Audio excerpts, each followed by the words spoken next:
Welcome everyone to my music gaming tour and also our passion project kiwiradio.nz, which is an independent radio station plugging local music here in New Zealand. There's an updated tour and I'm so much happier with the setup now. It just feels like it has a bit more of a flow. If you checked out my previous episodes, it was kind of, all over the place. But now I feel like it's got a flow and purposeful zones. For example, here where I usually plonk my laptop, I'm using it at the moment, but this is where I do my radio show each week. So check that out on kiwiradio.nz. And consider sending me your music if you're an independent artist. You can also send voice memos and that on the station on the front page there. This is the backdrop of what you see when I'm live streaming. It's a very satisfying wall of DVDs and games and such. Many of these were secondhand finds, thrift store finds, and that kind of thing.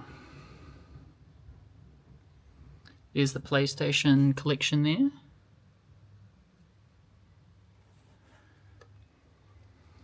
The Sonic collection. I did a bulk buy recently from a guy. I got about 30 Sonic DVDs for about $1 each, something like that, and it was a very good find. So I got all my faves, like the Adventures of Sonic, which I used to watch as a kid, the new stuff, Sonic X, Sonic Boom, Sonic Underground, and my son's really into kind of the same stuff as I used to be, so it's really fun seeing him get into those, including Turtles, Paw Patrol for my kid as well, and yeah, it's just a lot of nostalgia and fun. And also, again, it's really fun to see my son picking up kind of the same things I used to be into. Here's some of the Switch stuff, and I actually ended up custom printing my own spine so you don't get the red wall of red. And I saw that online and I thought I'd try the same thing, and it was really cool. It ended up costing like $2 or something just to print a couple of spines, so it's well worth the customization. Lots of CDs that I still play on the radio station. Like I'll still pick up the odd CD and put it in the CD player. I think now's a good time to buy CDs because they're really cheap. See, here in New Zealand, it's not uncommon to find them for like 50 cents each or something. So yeah, now's a really good time to buy. And PlayStation 2 collection. This is just some of it too. Sonic Mega Collection. What's some notable ones? Futurama is in there, which is cool. Yeah. Oh yeah, Twisted Metal. And Tekken Tag, of course. Love my Tekken franchise. Fighting franchises are like my faves.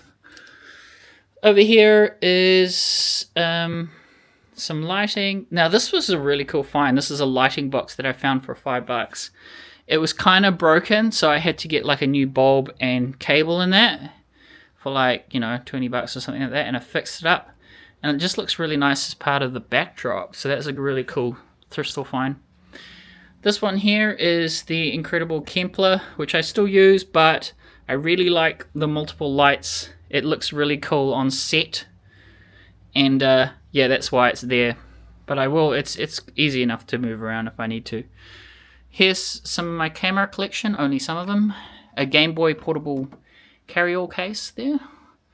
Canon E05 and a couple of Nikons.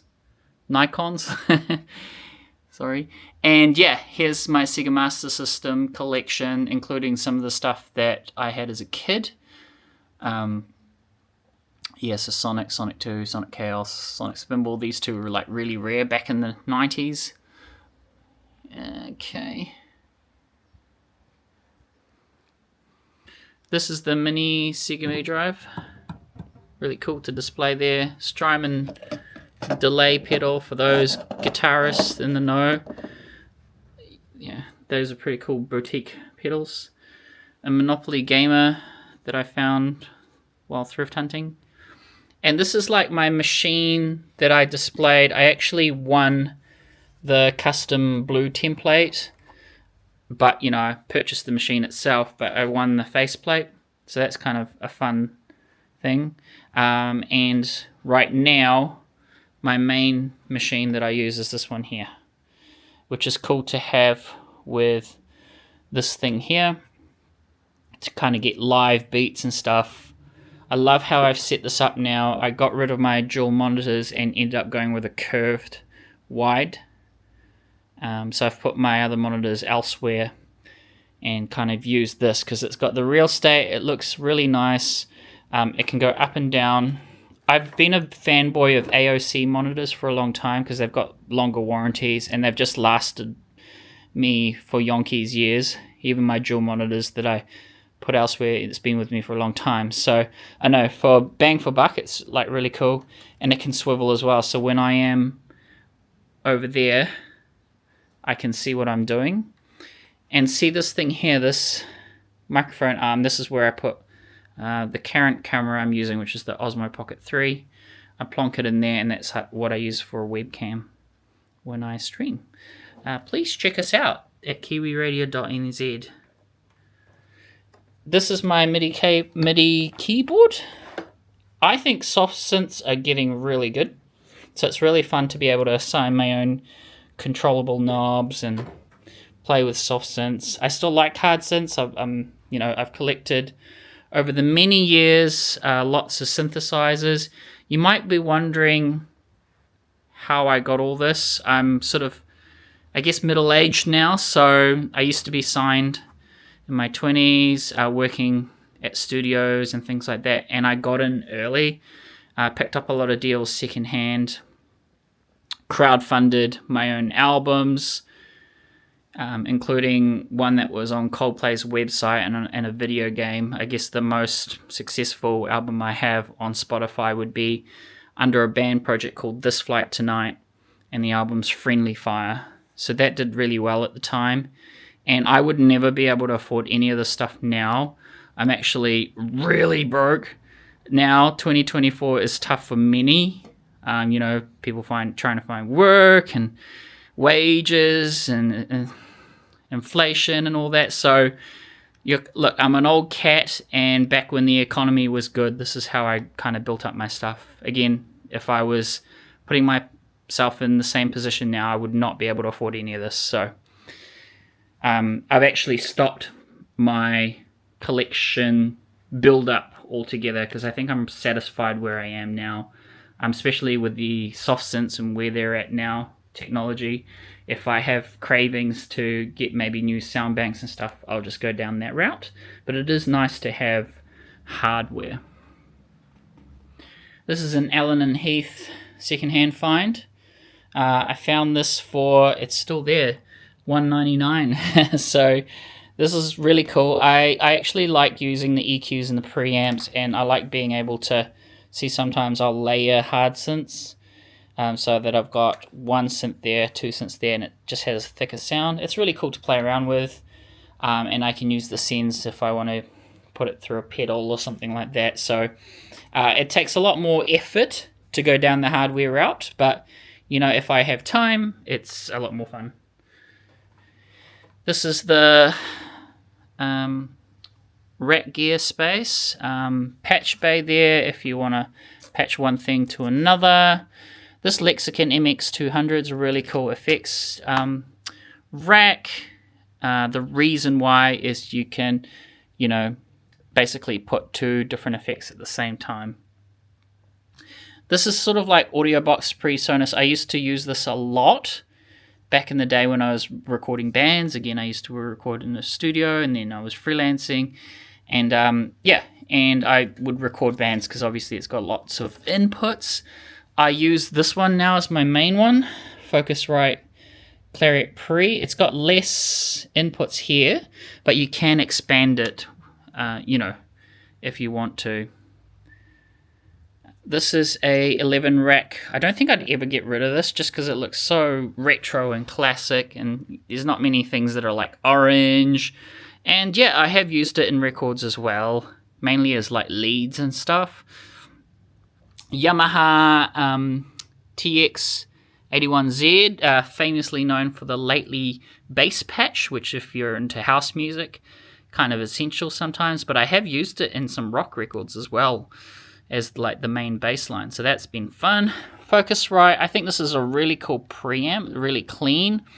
I've never owned like a Neve as such, but apparently, you know, it's kind of a like for like. And really, at the end of the day, preamps are great to boost the signal, but at the end of the day, you just need good sound sources, right? So patches, presets, that kind of thing. So that's where I'm at. I'd rather collect synthesizers and get good patches. JD 990 there, and a Waldorf and a Triton rack. I also have another Triton keyboard here, which I'll mention. I used to gig with it a lot, so it's kind of seen better days. For example, this thing here doesn't work as well, the pitch bend in that. You can still obviously put it, the best way for me to still use it is to use it as a module and get another keyboard to control it. I have other keyboards here as part of my collection. This is kind of like my broken stuff. I found a lot of it secondhand. You know, there's 2 keys faulty there, so I just kind of plonk it there. There's a Casio piano that I bought myself as a birthday present once, and it worked really well, except my young son stuck a drumstick and broke the keys. I tried to put it back together and it didn't work, so it's a failed project. It's kind of broken, but it kind of lives there for now until I know what I want to do with it. CDJ player, I've actually got 2 of these. This was a really cool secondhand find because EV is a really good sound. I actually have another EV speaker here, which I use usually, yeah, put a stick in the middle and it has the speaker at the top, that kind of thing. And yeah, I really like those kind of, that brand of speaker. This is a Steigerman piano. My in-laws actually gave me this when they moved house, and it's kind of lived here since. This is like comic collections, guitar pedals, couple of Game Boys, and yeah, the microcorgs there as well. Try not to miss stuff because there is eye candy everywhere you look, really. So let's carry on. This is a Black Star amp. I actually had a different Black Star before, sold it, missed it.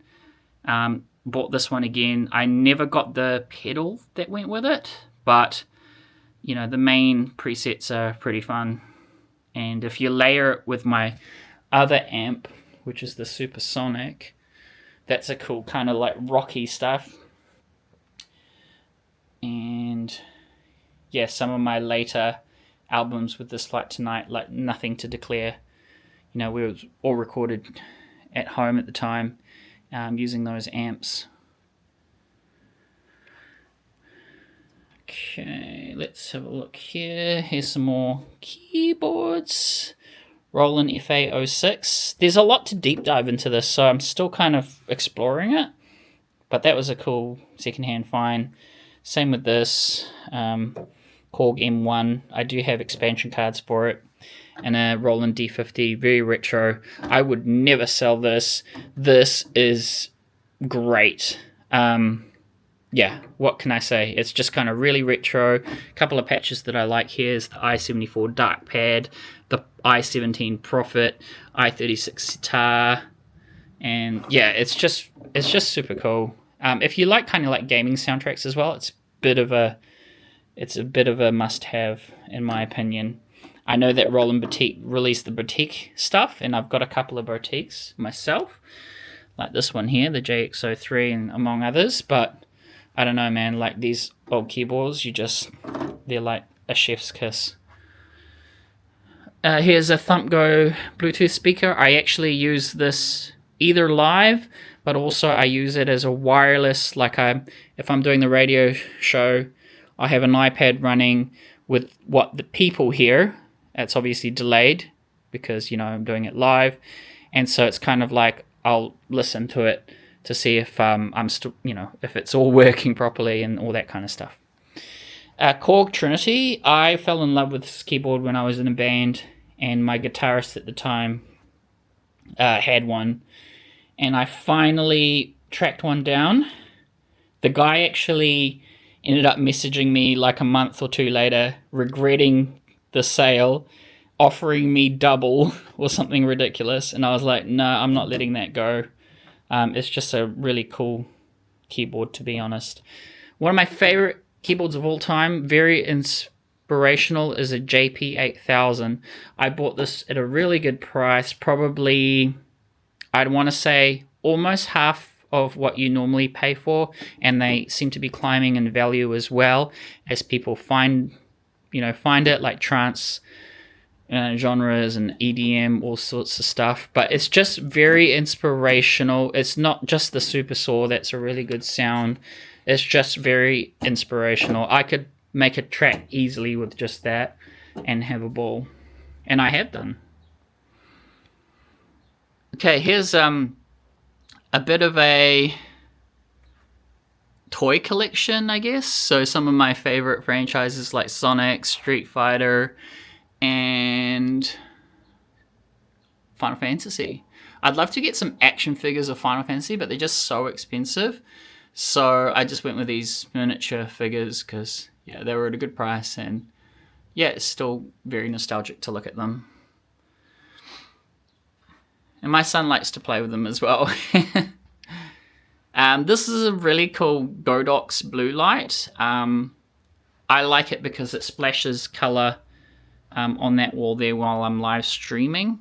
You can change colors, and it's got effects as well and all that sort of stuff. But that's a really cool light, very affordable. Let's go down this rack. The Nord Electro Rack 2, very cool. I actually picked up a synthesizer purchase. Can't remember what I was buying at the time. And the guy was getting rid of a lot, and I was like, oh, what's that? And he said, he just gave me a cash offer on the spot, and I couldn't turn it down. So I think he was just clearing out, maybe moving house. So I picked that up. PlayStation 2 big one, the big version. Now my best mate was moving house, hence the theme. He gave me this. I did end up giving him an old computer in return because I felt really bad. I wasn't using it, so that's the story behind that. A couple of minis as well. I really like these. The PlayStation's really cool to mod, and Super Nintendo, and I like the wireless things that I've found for them, for the controllers. This is fun. I've got a second one somewhere as well, but not being used, but the green sort of LED lights make the frame really cool. And shout out to my other best mate who their video production house was closing down, and he knew that I, had gear to display. He still visits my studio and is just so happy to see it still being used, kind of thing, because I think they were literally going to throw it out or something like that. Couldn't find a buyer because most people wouldn't pick it up. It's just heavy. I ended up doing it. So that's that. One of my pride and joys is actually that rack thing, strangely enough. This is a Sega Master System with I want to say $5 CRT TV that I found. I actually used to have a bigger CRT TV, but they just get really big, don't they? Especially the tubes inside them. So anyways, for the nostalgia hit, I found a really small Conker one, and it's perfect. I'd be really sad if that goes someday, which I'm sure it will because all technology does, but it's just a nice size to plonk in there, and I still sit myself down. I have a couple of bar stools here like this, and I'll plonk that there, sit myself down, and have a bit of a nostalgia hit. Okay, so here is some other bits. This is a power conditioner, so if you don't know, and I'm sure you know, it protects the power for all these lovely expensive rack gears, should I ever have a power spike. This is a Universal Audio 6176 signed by one of my favorite jazz musicians, which I won't name because I mean that's a bit embarrassing, and it's, you know, don't want to be the naming guy. But yeah, he's a really cool jazz musician, and he signed it for me because yeah, I grew up with his records. LA 610. I would never get rid of these. These are just so cool to have. I like running bass guitar on this one. I love running vocals on this one. Yeah, it's just really versatile to have. I know you've got the plug-in versions now, but again, you can't beat hardware, I think. And this is one of my pride and joys. I spent a good coin on this one, but again, one-time purchase, and it's really good. It's probably my most used preamp, to be honest. Yeah, Avalon 737 Twin Q. I sometimes use this for synthesizers, and another audio engineer friend of mine says it's really cool for bass. But yeah, that's just cool to have a stereo preamp with EQs, because I don't have any others really that do that.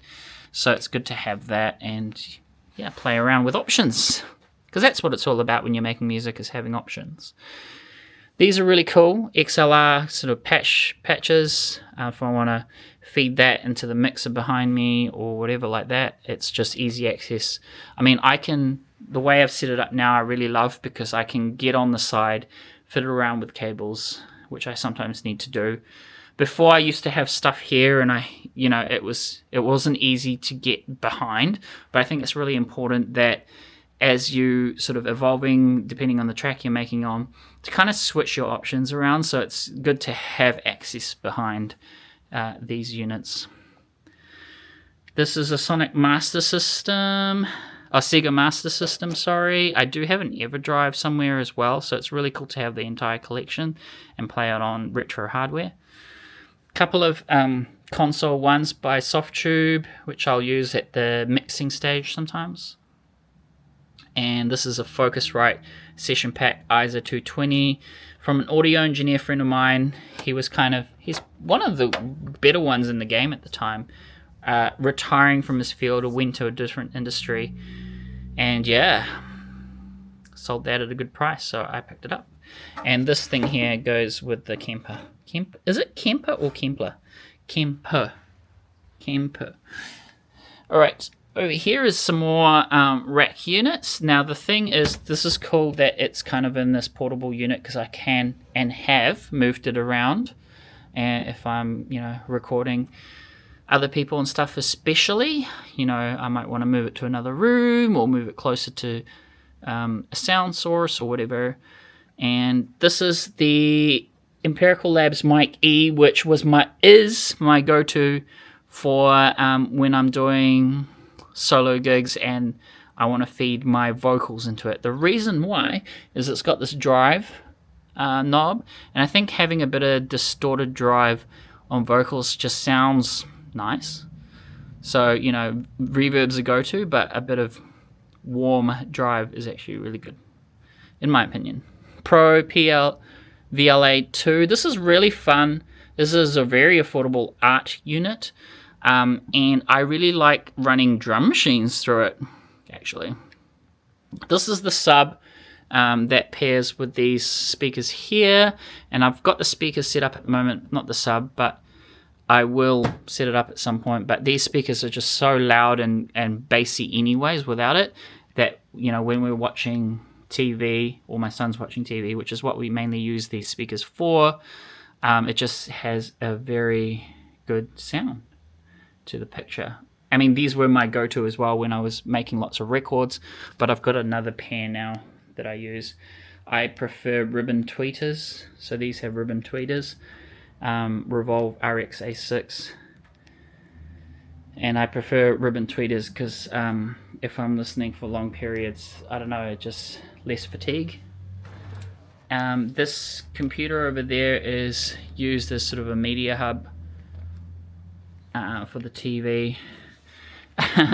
Now this PlayStation 2 controller is so cool to look at. It's got the retro, you know, Street Fighter characters there and stuff. But my son, who's very little, he actually uses it to start his own DVDs. So I'll put the DVD in the PlayStation 2 there, and he'll know how to go through the menus and stuff. It's quite cute to look at, actually, when he does that. A couple of sound modules here, including another Boutique SH01. This is really cool for blips and stuff. Yamaha FM generator, which I found this, like, I want to say for, it does still have the price there, $39 at a electronic store, and it was batched up with lots of alarm clocks. So I think they thought it was an alarm clock, because it kind of looks like that, but no, it's a synthesizer. So I was like, yes please. PS3 and my Rodecaster for podcasting, which I sometimes use as well. If I'm like, when I podcast in another room or something, I'll quickly grab that, because the other one, which is the version 2, is my go-to, and it just sits there for my weekly shows. So rather than moving that around, I just have a second one to grab if I want to podcast in another room impromptuly. This is another keyboard there. What is it? JDXI, and I've got keyboards hidden everywhere, don't I? There's a Mini Nova behind here too.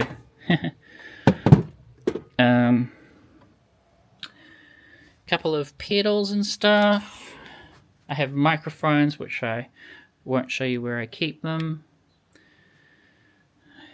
Here's my other website domain, ralphie.co.nz. It still goes to kiwiradio.nz. Couple of boxes and stuff. I've used these old school nappy boxes to kind of display all these other CDs and stuff, DVDs I mean. Kind of cool to have. This rack frame here came with the house, so it's cool seeing that being utilized. I downsized my guitar collection. This is all I have now, and pretty happy. I don't feel tempted to expand, really. Keyboards here, some really fun vibes that I would never sell, like the MS-20. I remember going to audio engineer school, learning on that. It's cool to have the hardware for that. I know you got soft synths and stuff, but it's really cool to play around with that. Now this is kind of a hidden gem. This is a, what is this, an MU MK6 MoFat keys from the same guy that I bought my Nord lead. Yeah, super cool. This is like got some cool like drum samples and stuff. It's just good. And a Roland Juno stage. This was my go-to for a while when doing live. A Roland JD08.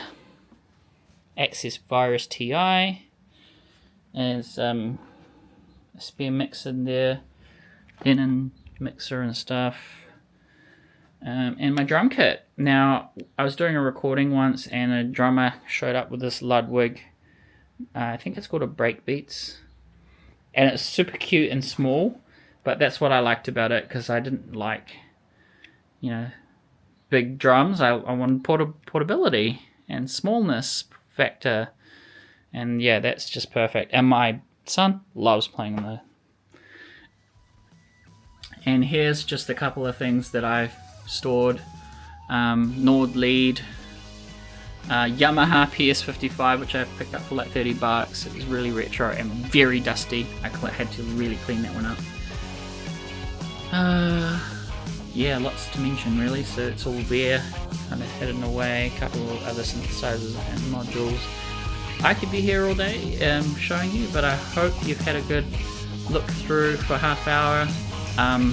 If you go through my YouTube channel, youtube.com/@KiwiRadioNZ, and check out past room tours, yeah, it's been quite the journey, and these kind of videos get a lot of hits. So if you have a room full of gear as well, or aspiring to, I hope you've picked up some ideas. And yeah, come listen to me live every week. kiwiradio.nz. Bye!